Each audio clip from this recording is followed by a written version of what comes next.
unastahili Bwana wa mabwana, unastahili Mungu wetu,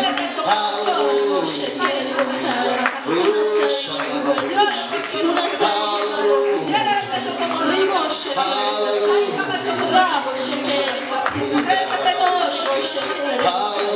tunakuinulia mikono yetu, tunakuinulia mikono Baba, tunainua jina lako, tunakutukuza Jehova, tunahimidi jina lako, bora washekeri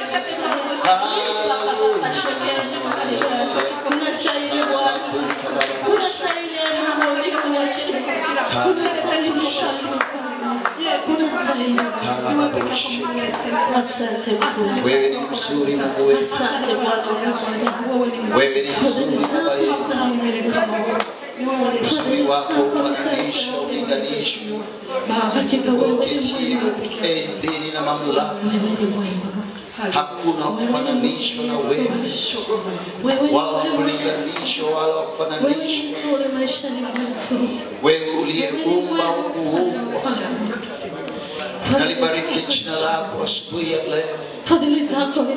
Asante kwa ajili ya uumbaji wako, asante kwa ajili ya watu wako watakatifu. Asante kwa siku hii ya leo ya kipekee. Asante kwa ajili ya malaika zako wakuu watakatifu na malaika zako watu watakatifu pamoja nasi. Asante kwa maserafi na makerubi na wazee 24 na wenye uhai leo shekeribu saya na labushaka. Asante kwa ajili ya taifa letu la Tanzania na bara letu la Afrika. Asante kwa watu wako ambao wameweka Tanzania na bara hili la Afrika.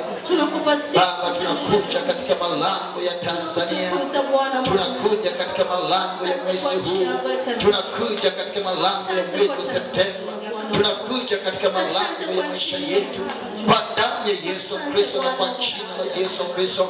Baba, ukatukuzwe katika malango ya nchi hii, ukatukuzwe katika malango ya taifa hili, ukatukuzwe katika malango ya maisha yetu, ukatukuzwe katika malango ya mwezi huu, ukatukuzwe katika malango ya mwaka huu, ukatukuzwe Jehova, ukatukuzwe mwenye nguvu Yesu Kristo, ukatukuzwe Jehova Sabaoth, ukatukuzwe katika malango ya biashara, ukatukuzwe katika malango ya siasa, ukatukuzwe katika malango Bwana utukufu, ukatukuzwe katika malango yote, katika anga, katika mianga, katika chini ya jua, katika ardhi na maji, ukatukuzwe katika malango yote kwa utukufu wako Yesu Kristo. Naleta Kahama mbele zako, naleta kanda ya ziwa mbele zako, naleta Tanzania mbele zako, naleta Afrika mbele zako, naleta malango ya taifa hili mbele zako, naleta malango ya Afrika mbele zako, naleta malango ya familia zetu mbele zako. Kwa damu yako Yesu Kristo, yakatakaswe, yakasafishwe kwa ajili ya watakatifu, yakatakaswe, yakasafishwe kwa ajili ya uteule wako. Mungu wetu na Baba yetu, tunakutukuza, tunakubariki katika jina lako Yesu Kristo Bwana wetu. Inua mikono yako, ufunike taifa hili na bara hili kwa damu ya Yesu.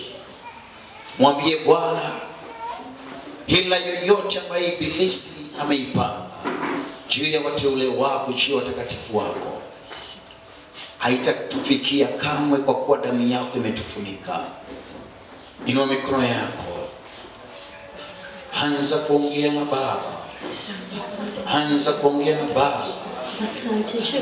O mashekeribo saya, mshukuru ukimwadhimisha yeye atendaye mambo makuu kuliko uweza wetu, kuliko kufikiri kwetu, kuliko kuwaza kwetu, kuliko kuomba kwetu. Wacha hifadhi watu wake hai katika taifa letu la Tanzania na bara hili la Afrika, tukahifadhiwe hai, wateule wake ukahifadhiwe hai kwa damu yake, damu ya Yesu Kristo ikatufunike, ikatuhifadhi hai. Damu ya Yesu Kristo ikatufunike, damu ya Yesu Kristo ikatufunike, ikatuhifadhi hai. Damu ya Yesu Kristo ikatuhifadhi hai, ikatufunike, ikatuhifadhi hai, ikatuhifadhi hai wakati wa majanga. Damu ya Yesu Kristo ikatuhifadhi hai wakati wa hila za ibilisi. Damu ya Yesu Kristo ikatuhifadhi hai wakati wa mishale ya moto. Damu ya Yesu Kristo ikatuhifadhi hai.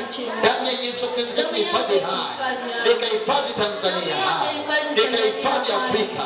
Ikahifadhi watakatifu. Damu ya Yesu Kristo ikahifadhi watakatifu. Damu ya Yesu Kristo ikafunike watakatifu. Ikawafunike watoto wetu. Ikatufunike. Ikafunike ndugu zetu. Damu ya Yesu Kristo Nazareti. Baba, asante kwa wema wako. Damu yako ifunike ndugu zetu. Asante Baba. Asante kwa kuwa tusikie. Asante na hata sasa umetusikia. Asante kwa Himidiwe jina lako. Asante kwa leo. Wewe ni Alfa na Omega, wastahili sifa. Ulipokushika ulipokusanda la babushi. Kurianda la babushi ulipokusa. Lebo kushaka la babushanda. Lika parabashi uliposaya. Lima seku ulipokushanda la babusaya. Inua sadaka yako msaya ibada matoleo. Leba kushika uliposaya. Tunakuabudu kwa matoleo yetu ili sifa. Inua sadaka zako. Inua na moyo wako. Umwadhimishe Bwana kwa ajili ya matoleo yako. Mwambie Bwana, nimetoa katika yaliyo ya kwako. Nami nimeleta katika yaliyo ya kwako. Nimeleta kwako. Nimeleta kwa hiari na kwa upendo, kwa kuwa vitu vyote vyatoka kwako na vitu vyote ni vya kwako. Kuinuliwa na kutajirishwa na kuheshimishwa na kuwezeshwa yatoka kwako, Jehova Sabaothi, Bwana majeshi, Mungu wetu uliye Mungu wa Ibrahim, Isaka na Israeli. Wewe uketie katika kiti chako cha enzi, tunakuinulia sadaka zetu, matoleo yetu siku ya leo. Tunaambatanisha na mawazo ya mioyo yetu. Wewe uchunguzaye mioyo, tunaachia mioyo yetu mbele zako, ukaiangalie na kuitazama na kuichunguza. Uone kama iko njia iletayo majuto katika maisha yetu, ili ukatuondoe na kutuongoza katika njia ya mapito ya salama ya njia zako. Damu yako Yesu Kristo ikanene mema juu ya matoleo haya. Tunajifungamanisha na sauti ya damu yako Yesu Kristo. Matoleo haya tunaleta kwako, Bwana majeshi, yakapata kibali mbele zako Jehova, ili ukatustawishe, ukatubariki na kuturidhia machoni pako katika nchi ya walio hai. Ukatupe nchi na ukatustawishe katika nchi.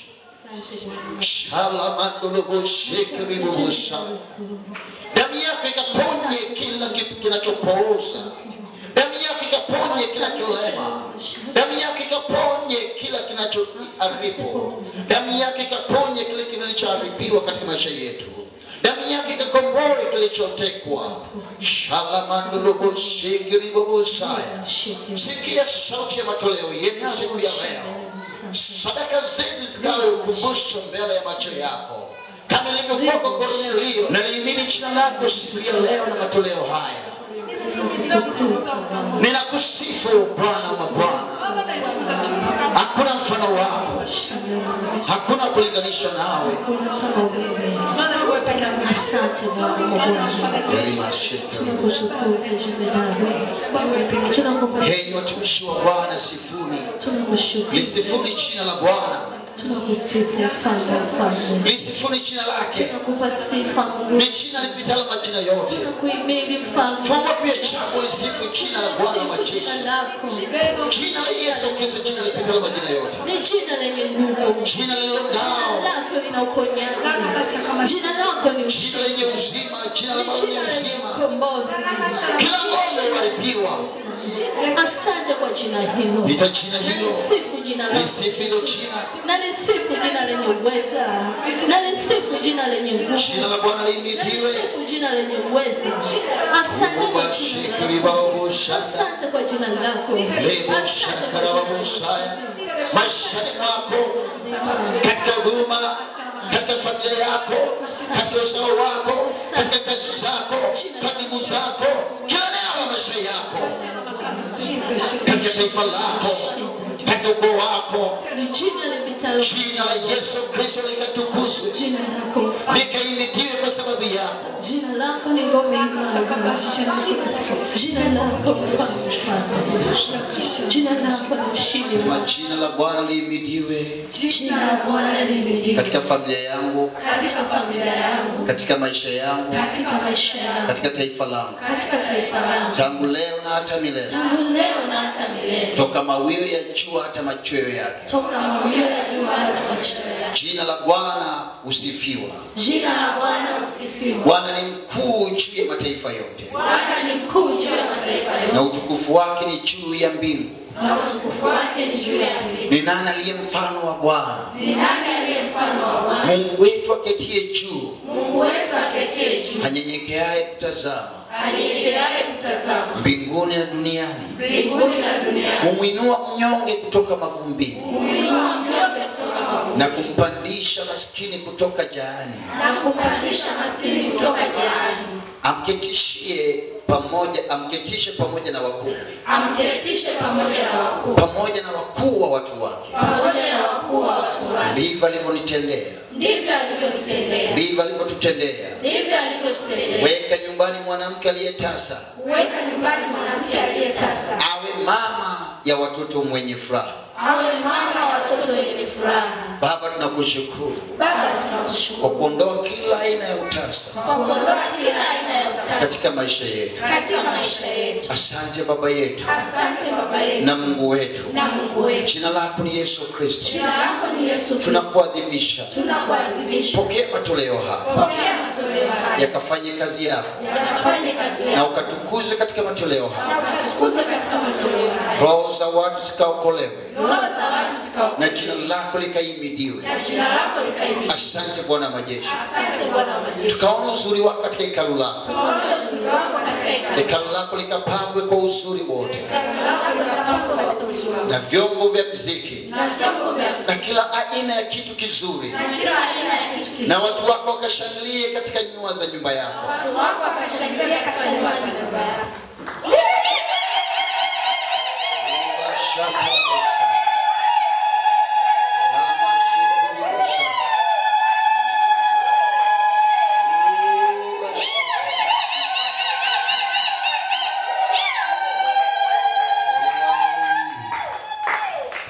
Watu wako na wakufurahi nyumbani kwao, wakafurahi kazini mwao.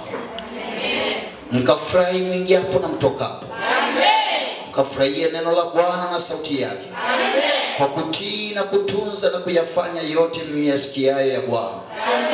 Bwana akasababisha baraka zikawachilie na kuambatana naye. Mkawe baraka katika nchi ya walio hai. Watu wakabarikiwe kupitia nyinyi. Wanaowabariki wakabarikiwe.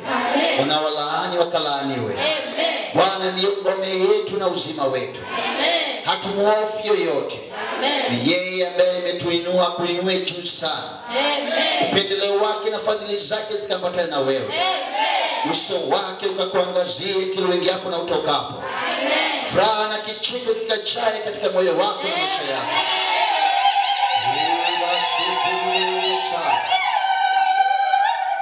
Bwana akasababisha ukapate faida tele tele. Bwana akasababisha muujiza uliotarajiwa kwa muda mrefu kukufikie sasa. Tumaini la mwenye haki litaondolewa. Tumaini lako likakufikie sasa. Likatimizwe kwako. Moyo wako ukachangamke na ukaruki kama ndama. Kwa utukufu wake Yesu Kristo. Tazama ndivyo ulivyobarikiwa katika nyua za nyumba yake. Bwana amekubariki. Amepondolea ugonjwa wako wote. Ameondoa na utasa wako wote. Naye amesema hata kwipa aliyetasa miongoni mwetu. Wala ukuharibu mimba. Bwana amekubariki. Kwa kuwa umekubali kumtumikia Bwana Mungu wako. Naye amebariki chakula chako na maji yako. Naye utimiza siku zako za kuishi. Na hizo siku ni za milele. Katika Kristo Yesu. Akuishe na kurejeshe ujana wako. Akufanye mwenye hekima na maarifa na ufahamu wako. Akufanye mwenye roho njema. Inua mikono yako, ishara ya shukrani mbele zake. Mshukuru kwa kila jambo sahihi. Bwana Yesu asifiwe. Haleluya. Kuna mambo yafuatayo lazima tuelewe. Unaona Biblia yote hii? Biblia yote hii ili yaliandikwa humu yaweze kuonekana maishani mwako. Damu na nyama, so ni roho. Yale yaliyotoka kinywani mwa Bwana yaliyoko humu, ili uweze kuyaishi, lazima uzingatie mambo matatu tu yanayodumu. Sawa jamani? Mambo mangapi? Ni mambo matatu tu. Yote haya hapa, pasipo kuzingatia mambo matatu hakuna kitu. Tuangalie mambo yanayodumu haya. Kwa chochote tunachokifanya lazima yawe katika msingi wa mambo matatu haya. Tuangalie Wakorintho wa kwanza 13 mstari wa 13. Anasema basi sasa lini unapumua lini? Unaishi lini? Unatarajia lini? Imani inafanya kazi lini? Umekaa lini? Utakapotoka hapa itakuwa saa ngapi? Okay. Basi sasa inadumu imani, tumaini, upendo. Haya matatu. Na katika haya lililo kuu ni upendo. Lililo kuu ni upendo. Lililo kuu ni upendo. Lililo kuu ni upendo. Mungu ni pendo, apenda. Mungu ni pendo, nipenda. Basi cha kwanza, Mungu anapenda nani? Watu. Alafu anapenda nani? Mimi. Kwa Mungu ni nani? Choko pana upendo, yeye ni upendo. Sawa jamani? Yanadumu mangapi? Matatu. Tukija kwa imani tunasema ndio Yesu. Maana imani chanzo chake ni kusikia, na kusikia huja kwa neno la nani? La Kristo Yesu. Sawa jamani? Kija kwa tumaini tunasema hivi. Yesu akasema ni faida mimi nikiondoka. Ni faida kwenu mimi nikiondoka, ili niende kwa Baba, na Baba atawapa msaidizi mwingine. Anaitwa Roho Mtakatifu. Roho Mtakatifu, pasipo Roho Mtakatifu, imani yako, upendo wako unaweza usiwe. Sasa anapokuja, cha kwanza anamimina pendo la Mungu ndani yako. Kwa kila mtu aliyeokoka ana pendo la nani? La Mungu. Anatakiwa ishi kumpenda nani kwanza? Mungu. Alafu napenda nani? Watu. Kwa upendo wa nani? Wa Mungu. Inaeleweka jamani? Yanadumu mambo mangapi jamani? Tunaelewana? Sasa katika haya matatu haya, kila kitu kinachofanyika lazima kiwe katika haya matatu. Imani haifanyi kazi pasipo upendo. Na imani ni kitu pekee ambacho kinampendezesha Mungu.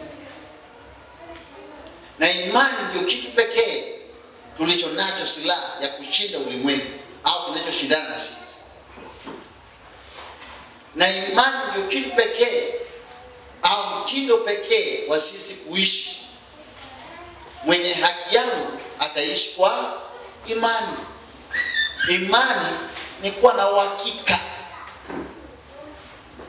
ya mambo unayoyatarajia, alafu ni bayana kwako, sio kwa mwingine. Inaeleweka vizuri? Bayana wako ndani yako, haionekane damu na nini na nyama. Yakishaonekana damu na nyama, sio imani. Yameshatokea, sio imani tena. Kwa imani nasababisha yasionekana yaweze kuonekana. Yakishaonekana, sio imani tena, na sio tumaini tena. Ni nani? Ni Mungu. Anaitwa nani? Upendo. Sawa jamani? Kweli itwaje? Ni ya kwetu. Yaliyofunuliwa kwetu ni ya kwetu na watoto wetu milele. Yasiyofunuliwa kwetu ni ya Mungu. Tarajia mbinguni taratibu. Kanuni namba 1. Kanuni namba natokana na Mungu. Mungu ndiye chimbuko langu. Mungu ndiyo asili yangu. Mungu ndiye baba yangu. Sema kwa sauti, natokana na Mungu. Mungu ndiye asili yangu. Mungu ndiye chimbuko langu. Unatokana na nani? Si ndio? Unatokana na mwanadamu. Unatokana na shetani. Unatokana na nani? Na Mungu. Kutokana na shetani, kutokana na mazingira, kutokana na watu na kutokana na wewe mwenyewe. Imeeleka vizuri? Kwa Mungu ni nani? Ni chimbuko lako. Yeye ndiye anayekujaza kile unacho kihitaji. Hiyo ni kanuni namba 1. Kizungu tungesema God is my absolute source and the supplier of all my needs. Mungu ndiye chimbuko langu na ndiye anijazaye kila ninachokihitaji kwa kadri utajiri wake kwa utukufu. Sema na mimi, Mungu ndiye chimbuko langu. Ndiye anijazaye kila ninachokihitaji kwa kadri ya utajiri wake kwa utukufu. Kwa hivyo sitegemei kitu chochote kwa mwanadamu, kwa shetani, kwa mimi mwenyewe, kwa mazingira yangu. Nategemea chochote ninachokitaka nakipata kwa nani? Sema kwa sauti, kwa yeye ambaye natokana naye. Sawa jamani? Sasa huyu, nazungumzia hiyo kanuni namba 1. Huyu unayetokana naye anakaa wapi? Hilo ndio swali. Maana ni baba yako, ni Mungu wako, ni Bwana wako, ni asili yako, ni chimbuko lako, ni mwokozi wako, ni mkombozi wako. Anakaa wapi? Anaishi wapi? Anakaa wapi? Ndani yangu. Kwa hivyo sio kwingine. Ndani wapi? Ndani yangu. Kwa nikitaka kumsikiliza nisikilize wapi? Kwa nikisoma hiki kitabu nikisome kwa wapi? Ndani yangu. Naanza kueleweka na. Naposoma Biblia nasomaje? Nasoma kwa ndani yangu. Maana Roho Mtakatifu kwa wapi? Ndani yangu na juu yangu. Sasa ndani yangu atanifundisha. Ukisoma waraka kwanza Yohana 17 anasema mstari wa 20 alafu 23 anasema yale mafuta mliyopaka yanakaa wapi? Ndani yenu. Naye anawafundisha kweli by Roho Mtakatifu. Sawa jamani? Inaeleweka? Mungu akitaka kujibu maombi yako au mawazo yako ayafanye anijibu, anatumia nguvu gani? Iko wapi? Ndani yako. Atukuzwe yeye afanye mambo makubwa kuliko niombavyo, niwazavyo, kwa kadri ya nguvu itendayo kazi wapi? Ndani yako. Na hiyo nguvu ni nini? Imani na upendo na kutarajia. Tarajia mwenye haki alishaokolewa. Unatarajia nini? Hicho unachokitarajia hakitakaa kiondolewe, lazima uwe nacho. Inaeleweka vizuri hapo? Sasa kwa nini Mungu ni chimbuko lako? Kwa nini nasimama naye? Kwa sababu yeye hasemaji uongo wala hajui uongo. Yeye ni kweli. Akisema kitu anakifanyaga hicho. Na hicho anachokifanya ndicho anachokisema. Kwa hivyo anaheshimu neno lake kuliko kitu chochote. Na ametukuza neno lake ambaye ni ahadi yake kuliko jina lake. Unafahamu pamoja jina la Yesu linapita majina yote. Inapita tu majina. Lakini haiwezi kupita ahadi za Mungu. Inaeleweka hapo? Kwa Mungu anasimamia ahadi zake kwetu. Lazima zitokee. Ukisoma Hesabu 23 mstari wa 19 anasema Mungu sio mwanadamu hata jute. Akasema nimesema samahani sitaweza kuifanya kwa sababu sina uwezo hapa. Baba yake anaweza kukudanganya. akakwambia hivi, mwanangu, ukifaulu mtihani nitakununulia baisikeli. Ukafaulu, asiwe na pesa na asikununulie baisikeli, na kaja na Kiswahili kingi. Lakini Mungu akikwambia anafanya, inaeleka bila. Kwa Mungu huyu ambaye ni chimbuko letu, asili yetu, tabia yake kubwa ni nini? Uaminifu. Ni mwaminifu. Sema ni mwaminifu. Kwa hivyo uaminifu wake ni ngao na kigao kwetu. Ndio maana tuogopi. Ndio maana tunamwamini, kwa sababu yeye ni mwaminifu. Naingia vizuri hapo? Sasa uaminifu wetu kwake unalipwa mbinguni. Lakini imani yetu kwake inalipwa sasa. Nimeongea maneno mangapi? Narudia. Uaminifu wetu kwake tutazawadiwa mbinguni. Lakini imani yetu kwake inalipwa sasa hapa. Imani ni kwa ajili hapa duniani. Hiyo inaleta vile kwa. Maana tukisha fufuliwa, tukanyakuliwa, imani itasisi. Kwa sababu gani? Tutakuwa naye. Kwa sisi ni sehemu ya imani, tunadumu milele. Kwa hivyo hatuombi kwa imani, hatuongei kwa imani, tunajua kipo. Hatutakuwa tunahitaji chochote. Ingawa hizi kanuni tatu zinadumu milele. Inaingia vizuri hapo? Inawaingia. Faithfulness is the reward you receive in heaven. Faith is what makes you receive from God on the earth. Imani ndiyo chombo pekee kinachokufanya upokee kutoka kwa Mungu hapa duniani.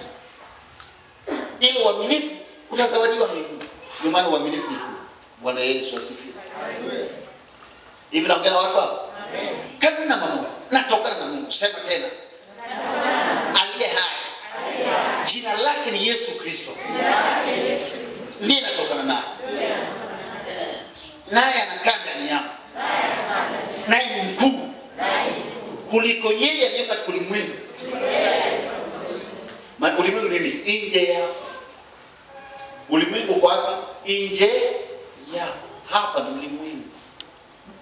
Unayaona kwa macho ni ulimwengu. Sasa aliyeko ndani yako ni mkuu kuliko ulimwengu. Aliye ndani yako ni mkuu kuliko tatizo ulilonalo.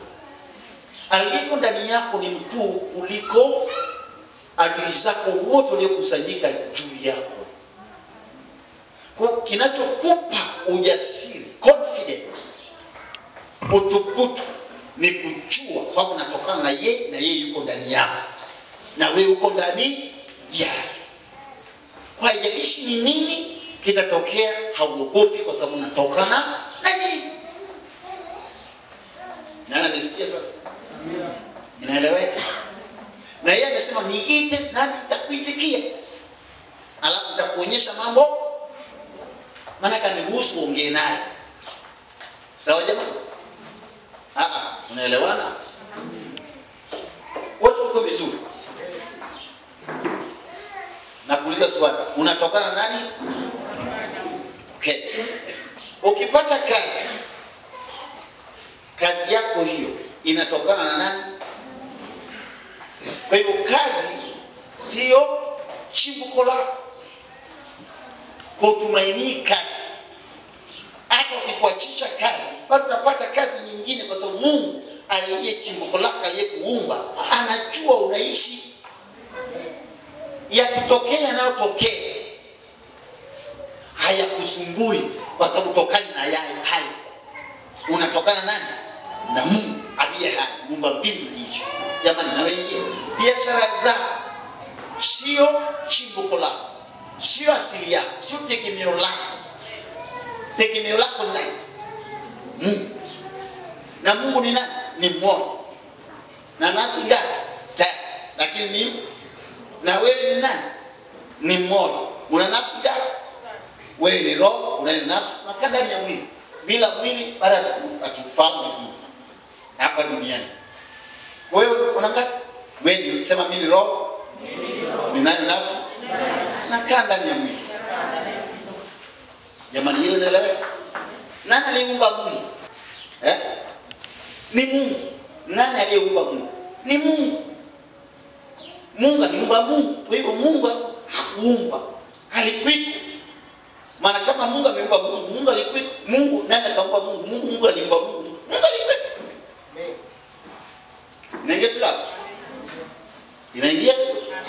Na wewe umekuumba mmoja hivyo hivyo dunia nzima na mbinguni na kuzima. Hakuna wa kufanana na wewe, ni mmoja hivyo. Huni upekee wako, uthamani wako, uweza wako, nguvu zako.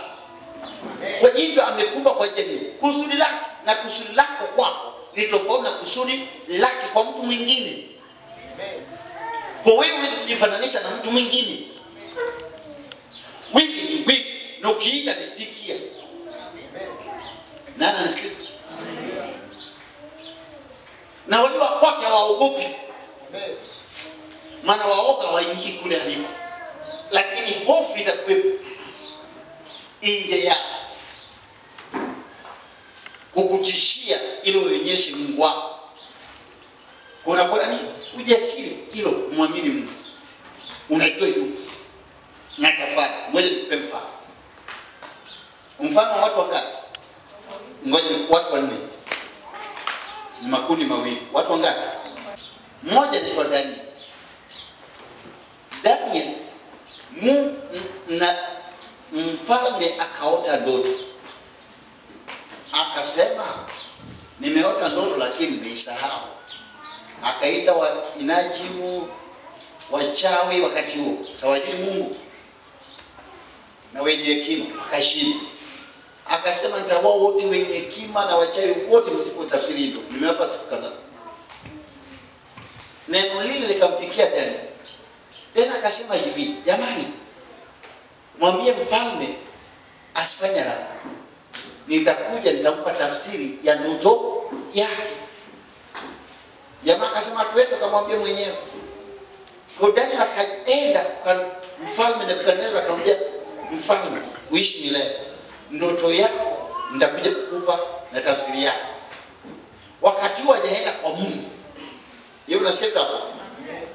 Baada ya kutoka kwa mfalme na akamwambia baada ya siku kadhaa nitakuja kwako na majibu. Mfalme akasema nenda. Ndipo anaenda kwa Mungu. Wewe ungesema uende kwa Mungu kwanza, ndio uende kwa nani? Daniel alijua Mungu wake. Amen. Ni mwaminifu kwake. Amen. Anampenda yeye. Anamjali yeye. Amen.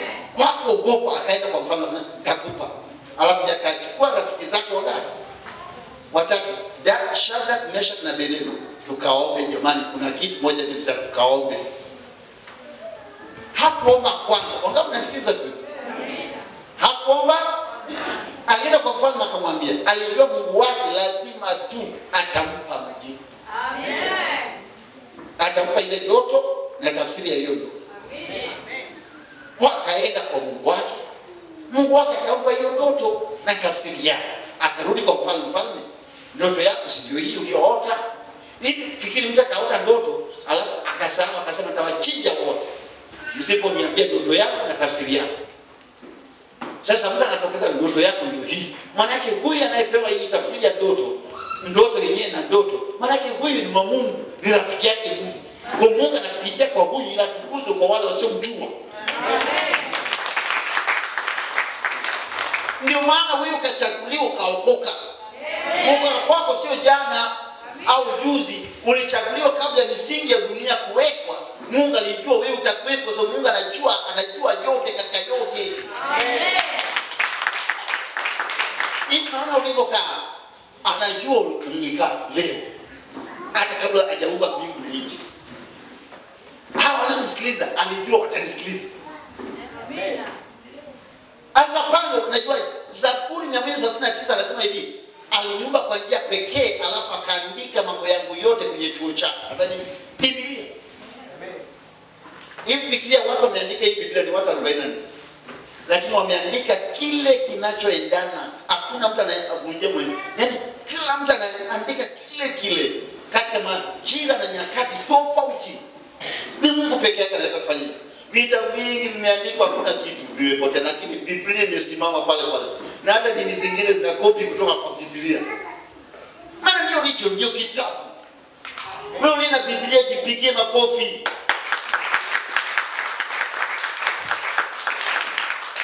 Habari zako wewe zimeandikwa. Ndio maana naambia kata asiyejua kusoma amwambie yale Mungu anipe kujua kusoma. Ili usome habari zake. Hata Yesu aliposimama kujua utumishi wake alisoma. Wapi? Kwenye hii. Akatafuta palipoandikwa katika Isaya 61 akatafuta.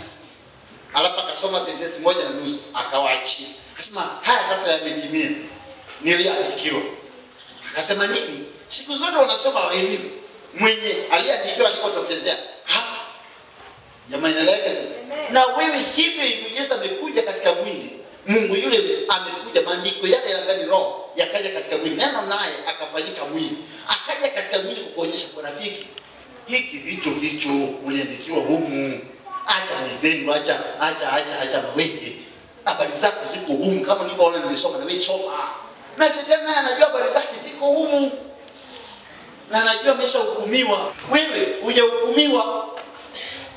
Maana ameshaokoka, aliokoka. Hakuna hukumu juu yake. Maana naamini mwana, ghadhabu ya Mungu haiko juu yako. Mpigie Yesu makofi. Jamani nawaingia kweli? Yanakuingia. Nikupe tena mfano mwingine kwa hao jamaa. Siku moja mfalme akashauriwa na watu. Mbia bwana tutengeneze kinyago kama hivyo tunataka kutengeneza. Hakuna kuabudu Mungu mwingine isipokuwa hiki kinyago. Sawa jamani? So wakatengeneza kinyago cha kuabudiwa. Sida ni yeye anaenda wapi? Wakasema si abudu, atateketezwa kwenye tanuru la moto. Mfalme alikuwa anaogopwa. Nini? Hata kukujibu. Asema nyie sijuruni tu. Sasa nilijua mimi sheria imeshaweka nitawaweka mka. Akasema ina shida. Mungu ita tuokoe. Asituokoe. Akusujudu.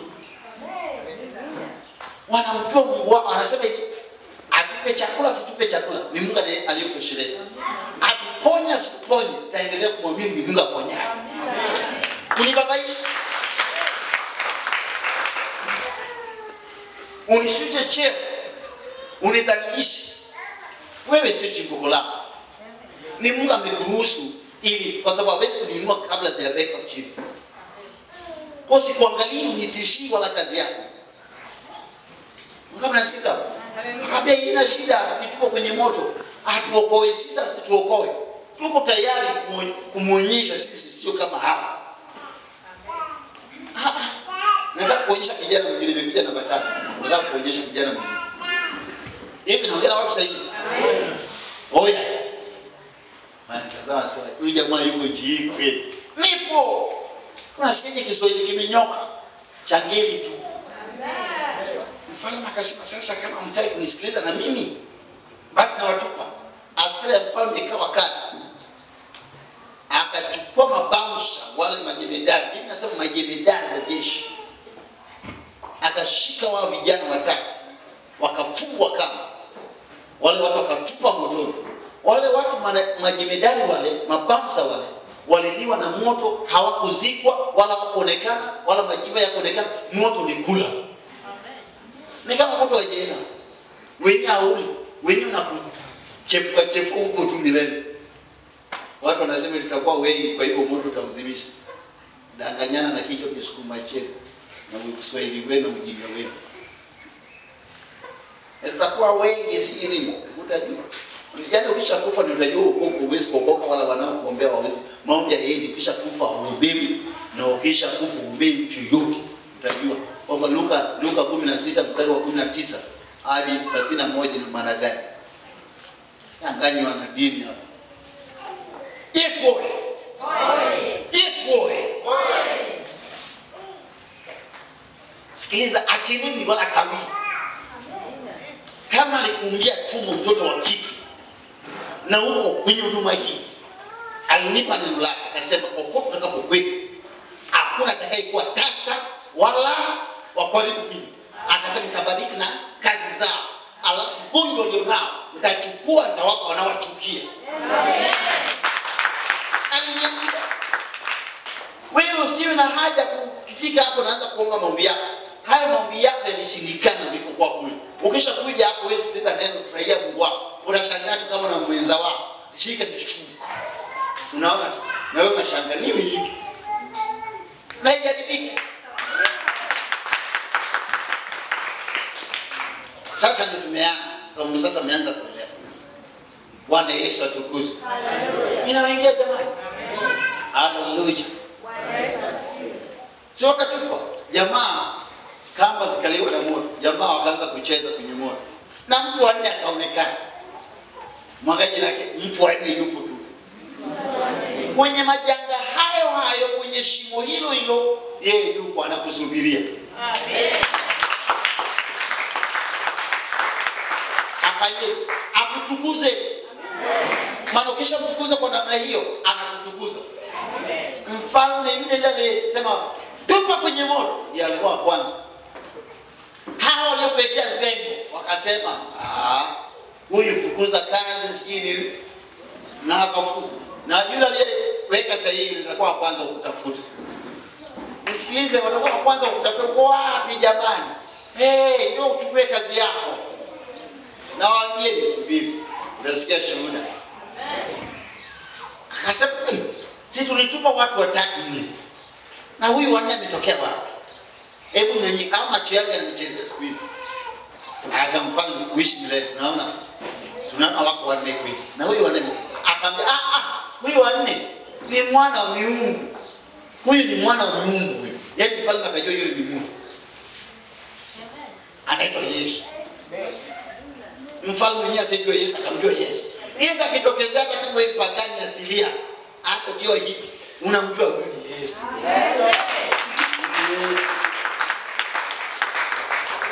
Hata kama unapiga kitu unatafuta namba ya Yesu chini, akitokeza sasa Yesu. Nikana kutafuta kwa hizi kukutia katika. Mfalme akasema Mesha Abednego, joeni. Yana hapa kwenye moto unasikia sauti alafu jamaa anatoka. Mimi nasema hivi, harufu ya moto iko juu yao wala hakuna chochote. Amesema katika Isaya 43, ujapopita katika maji mengi usichefuke hata kugarikisha. Ujapopita katika moto hautakuteketeza wala harufu yako utaisikia. Akasema nimekuluku. Nimekukomboa. Mimi niliyekuweka tumboni mama yako na kujua. Amesema hivyo. Sio baba yake alikuweka. Baba yake alitumika tu kukuweka. Kumbe ni yeye alikuweka. Sema kabla sijaba mtoto wa baba yangu wa damu na nyama. Mimi ni mtoto wa yeye aliyempa mbingu na nchi. Hapo kifahamu mtoto wa shetani. Ndio maana Yesu akasema uzao wa nyoka. Sasa huyo aliokoka ni tofauti na wale hawajaokoka. Yanaoingia. Okay. Daniel mwenyewe akajua sheria imeshawekwa na ile akamtokea kama yale. Wakaweka sheria, wakamtafuta mwaminifu kwa Mungu na kwenye kazi zake serikalini. Wakamtafuta jinsi ya kumkamata hakuna. Wakasema tutafute sheria ya Mungu wako. Ibada. Wakaanza kumzuia asifanye ibada. Ndio maana wengine mkiolewa, mkiokoka, mkaje ibadani wanawapiga. Wanasema nenda ibadani. Wanataka sasa cha msingi unatakiwa mfanyie hivi. Nenda utafute libwana. Alafu mwambie njoo huko, yes, unipate. Alafu akija mwambie akicheza mtwani. Si nienda kanisani ukanipiga. Sasa ulitaka nije huko hapo. Au chukua pombe piga. Alafu pigie simu njoo hapo. Si ulitaka nije pombe ni unifurahi. Hapo. Alafu leta waandishi wa habari kwa Mungu. Unajua msalimu anaweza kuolea na kumba.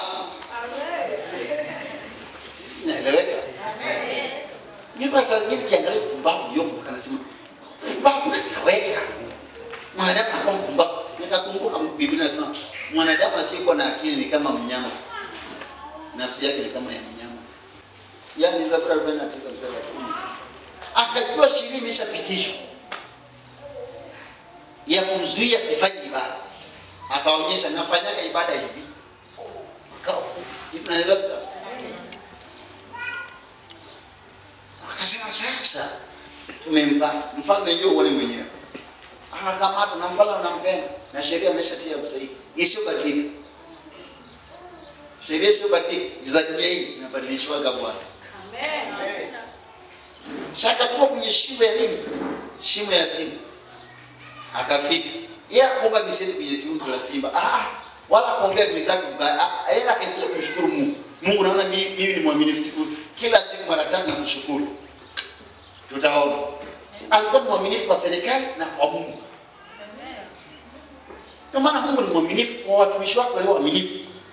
Wewe uliokoka lazima uwe mwaminifu. Uaminifu ni shida wapi? Kwenye kanuni ya namba 2. Hapa bado tunazungumza kanuni namba 1.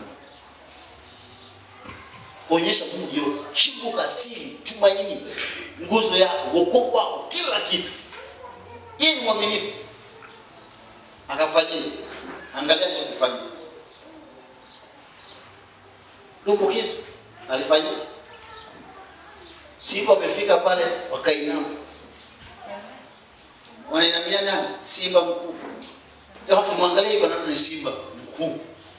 Wakatulia. Simba laki simba mwenzake. Ila unaweza kumwadhibu kama umepanga kukamata mnyama alafu bila kafanya kosa. Naona mwadhibu unang'ata miguu ya nyuma. Alafu anakaa anaangalia fisa atakapokuja. Baadaye mfalme hakulala usingizi wala kuleta vyombo vya muziki. Alfajiri akaenda. Daniel. Mungu wako uliye mwaminifu kwake aweza kuokoa. Daniel akamwambia. Maana anamwambia Daniel, even Mungu wako ni mwaminifu kwako kama ulivyo mwaminifu kwake. Daniel akamwambia mfalme ishi milele, hujaona kitu aisee. Utaona mambo makubwa aisee. Akasema unasema njoo. Kwa nini Daniel? Akatolewa, akamvalisha mkufu. Nini vitu vya dhahabu akasema hakuna Mungu yoyote duniani atakayeabudiwa isipokuwa Mungu wa nani? Wewe. Fike mahali kwa wenu wote unaabudu Mungu wako. Fika mahali shuleni kwenu wanaabudu Mungu wako. Mapepo yakiangusha watu pale, unasema walimu msisumbuke, niko hapa. Unasimama kwa sababu unajua ni roho gani tulionayo.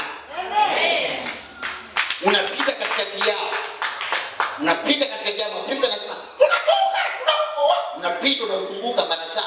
Alafu unasema mwalimu yeyote asiyeabudu Yesu yuko hapa. Haya, piga magoti muone watu maana wataka kuja kwako. Haya. Anakitania wanaingia kwanza. Sasa baba unamuwaza salata. Ukiacha Yesu shauri zako. Alafu nasema na hesabu mpaka 7.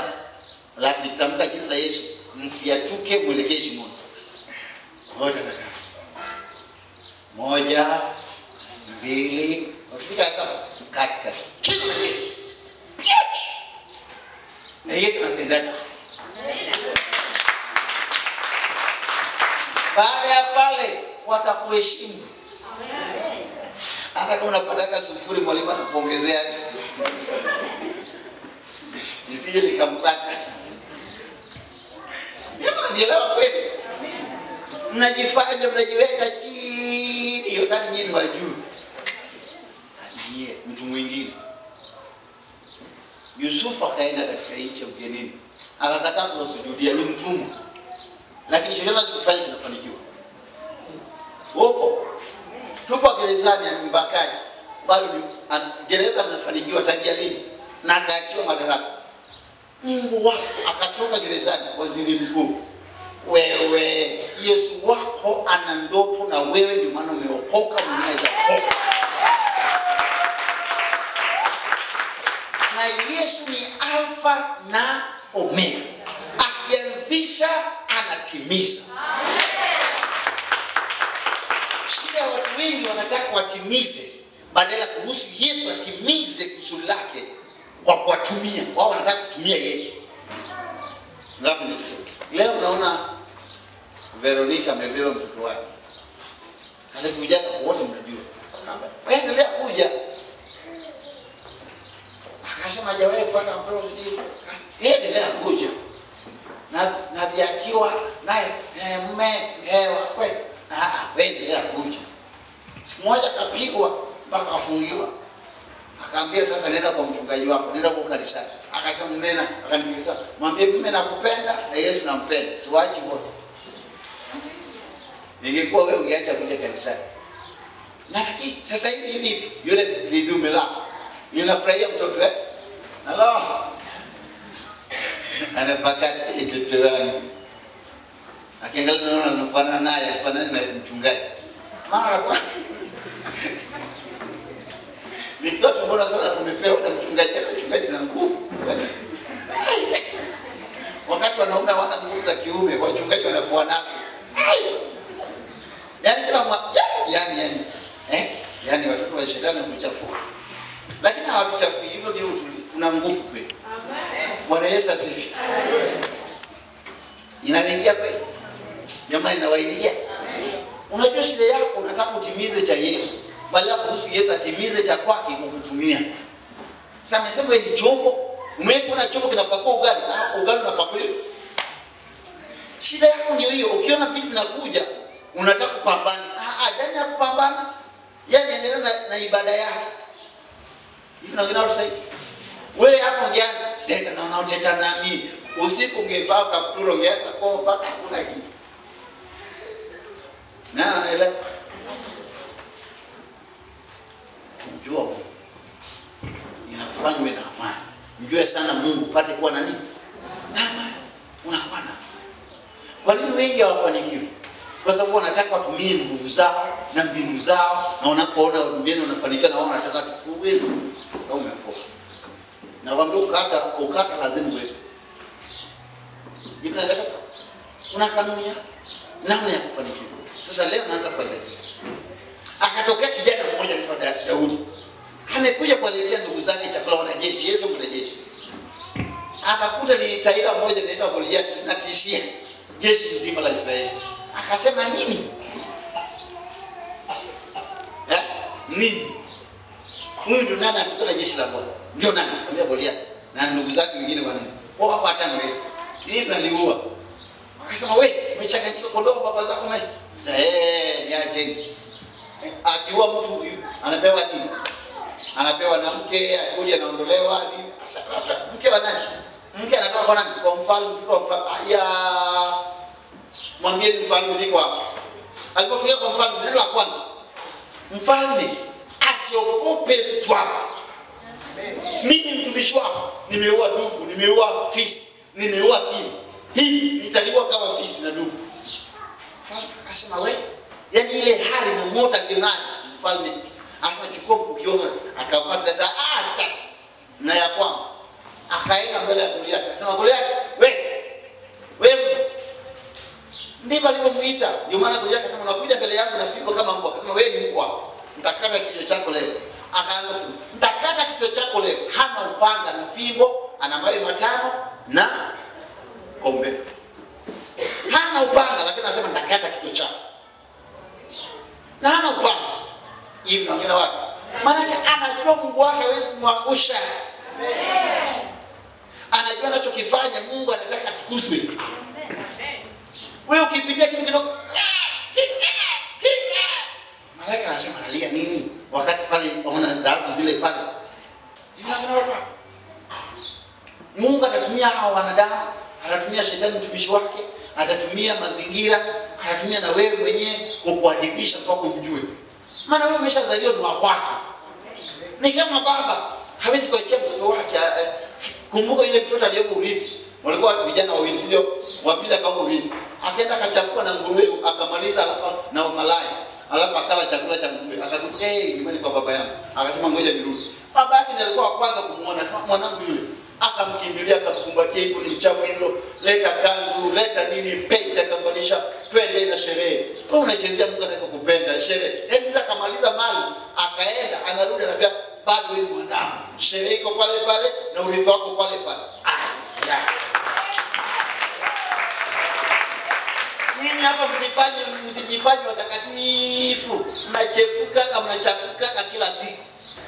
Ni damu ya Yesu inawasafisha. Anarejesha kila itwapo leo. Kwa hiyo lazima uelewe hujaokoka uwezo wako Yesu amekuokoa. Hii ndio shida ya watu wengi. Mnajitahidi kufanyia sikidini. Ndio maana mnakosea, ufiki mahali pa kuona uwepo wa Mungu katika maisha yako. Mwambie Mungu dhaifu wangu ndio huu, nisaidie. Inaeleka vika. Wewe ngangana hiyo dhambi uone kama inatoka. Utakuwa kama Paulo anasema, yani nisichotaka kufanya ndicho ninachokifanya. Mwambie Bwana, umeniokoa pamoja na hili. Haya ila kwa unasema nifanye nini? Fanya yale ya kwako. Uone kama hilo litabaki. Litaondolewa tu. Amen. Hivi naongea na watu sahihi. Tatizo nataka kuondoa usichoweza kuondoa. Maana kuokoka kwa uwezo wako wakati wewe ni mwenye dhambi. Mimi nasema wakati wewe ni mwenye dhambi, alituonyesha upendo wako wa kutoa mwanae wa pekee akufie wakati wewe ni mwenye dhambi. Sasa umeshaokoka, dhambi inakupata wapi? Fikra zako na mawazo yako. Na kwa sababu unajifanya wewe ndio wewe. Hello? Hivi naingia vizuri? Hivi naongea na usahihi. Mnaanza kuhukumu watu, mnaanza kuonyesha kwamba nyime wewe acha hai. Wewe anza kujiachia kwa Yesu. Yesu wewe nitumie upendano, niongoze, nifundishe. Roho Mtakatifu mimi. Yesu alikuwa anakula na wenye dhambi, anatembea na wenye dhambi. Hivi naeleka sawa? Msipoonyesha nyinyi Yesu wenu yukoje zaidi ya watu wa dini. Mfano wa Mungu. Sasa nakuelezea Daudi alipokuja kidogo. Haini na mitindo ya hapa. Akasema najua Mungu wangu Bwana. Nimeshamuona. Kuna mambo madogo madogo unaweza kufikiri madogo madogo Mungu amekufanyia, si ndio?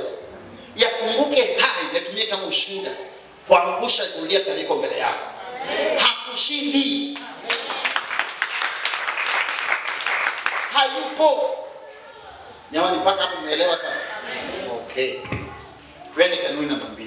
Kushinda kwako unashinda kwa sababu Yesu alishashinda. Ushindi kwa uwezo wako. Kwa ushindi wako umehakikishwa. Kanuni namba ngapi? Ziko 3. Kanuni namba 2. Wote mnaniangalia? Okay. Tuchukue nani? Muona kijana. Ili yasiwepo duniani. Tukazike mwili huu. Unamfanyaje?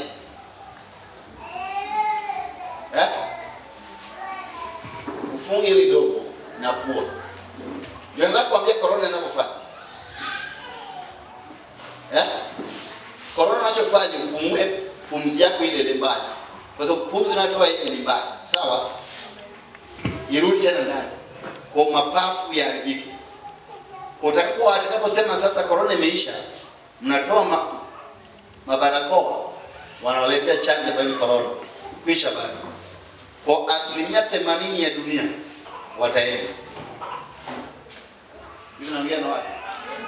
Kwa sababu lengo lao ni kubakiza 20% na haitawezekana. Haitakaiwezekana. Baada ya sisi kuondoka ndio wale watakaobaki watafanyizia. Hawatanunua bila sita. Sasa ili Shadrach asiwe Shadrach, tufunge mdomo wake na pua lake, si ndio? Na masikio yake yasiweze kupumua. Yatasakia jamani. Nini kinatokea kwa nini? Niambieni sababu. Kwa nini atakufa? Sema vizuri. Hapo. Sema pumua na pumzi ndani. Kupumua maana yake nini jamani? Nimekisikia sasa. Nimesikia mtu mmoja. Ni kutoa upepo nje na kupokea ndani. Nimekuelewa. Sasa ili Shadrach aendelee kuishi, anatakiwa kumue nje, na akipumua nje yanapumua wapi? Yanaendelea kuishi. Unaelewa? Shadrach huyu ya kila akashiba kama na kapitani. Asema hicho ni siye. Akaweka budi huko. Nini kitakachotokea? Asema mimi nakunywa maji. Sitaki kuyatoa. Nini kitakachotokea?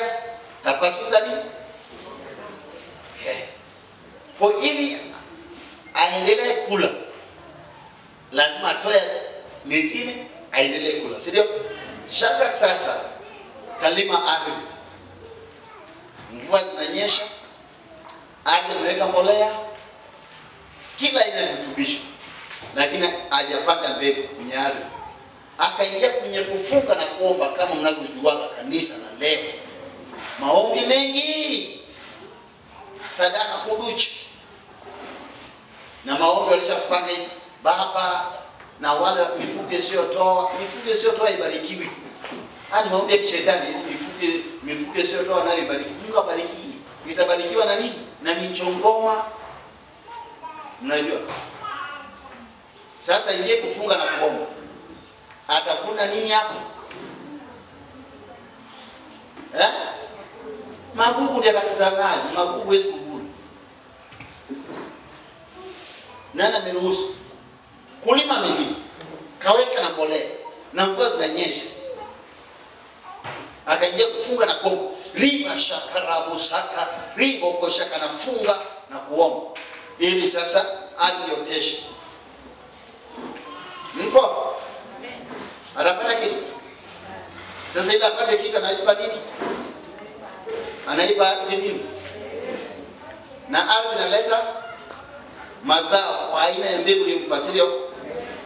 Ukimpa ardhi mbegu moja ya mtama, kamoja hivi, utavuna kamoja. Semeni kwa sauti. Unavuna nyingi. Jamani tunaelewana? Kanuni namba 2 ya Mungu inaitwa kupanda na kuvuna, au kutoa na kupokea. Sio kupokea na kutoa, kutoa na kupokea.